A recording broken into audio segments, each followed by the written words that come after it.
Thank you very much. Maria João Rodrigues for S&D. Many thanks, Mr. Chairman.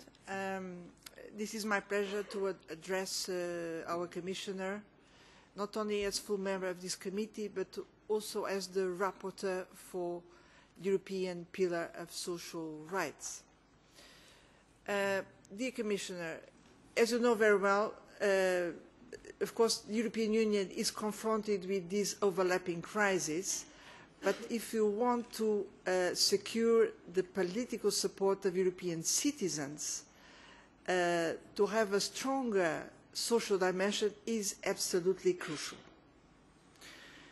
So that's why your work and our work is so important for the future of the European Union.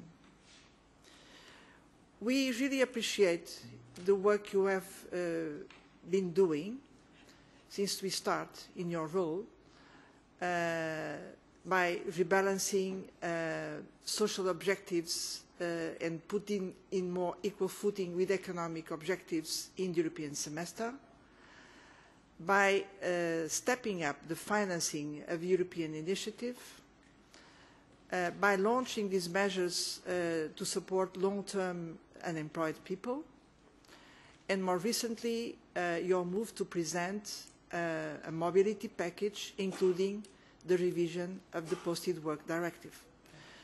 These were important steps. Nevertheless, we believe that we need more fundamental steps. And that's why this discussion on the European Pillar of Social Rights is so fundamental. Because we think that what is at stake now is really to update our European social model in order to deal with the new challenges we are coping with: globalization, digital revolution, energy transition. And we need to make sure that all kinds of workers, they can count on a fundamental basis of social rights. On the other hand, we are confronted with a very dangerous downward spiral undermining our social standards because of the pressures of the single market, but also because of the way the Eurozone is working.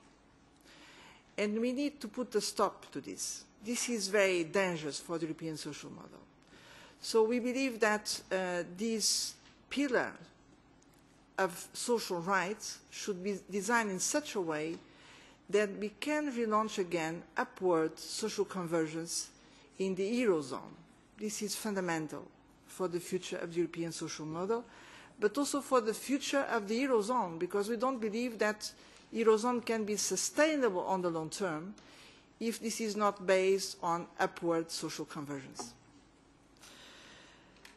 So this means that this pillar should be defined in such a way that first we set a clear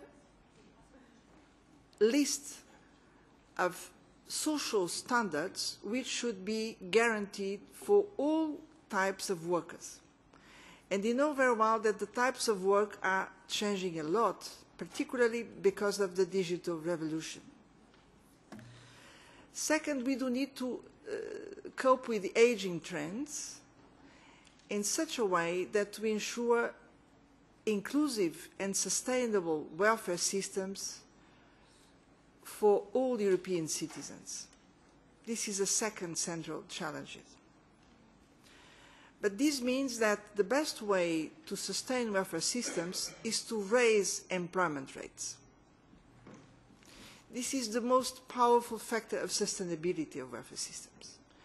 And we need to go further in raising employment rates. So this means this real effort of updating skills, education levels, access to lifelong learning, but also the need to go much further in work-family balance to enable women and men to have a much more active participation in the labour market. So indeed, this is a very challenging task, to design a social pillar which is a main leverage to update the European social model. And we believe that a pillar should really be a pillar.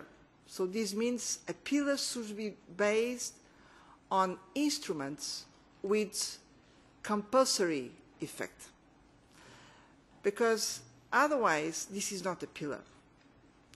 And we need to have a major rebalancing on the way the European Monetary Union is being developed and on the way the European Union as a whole is being developed.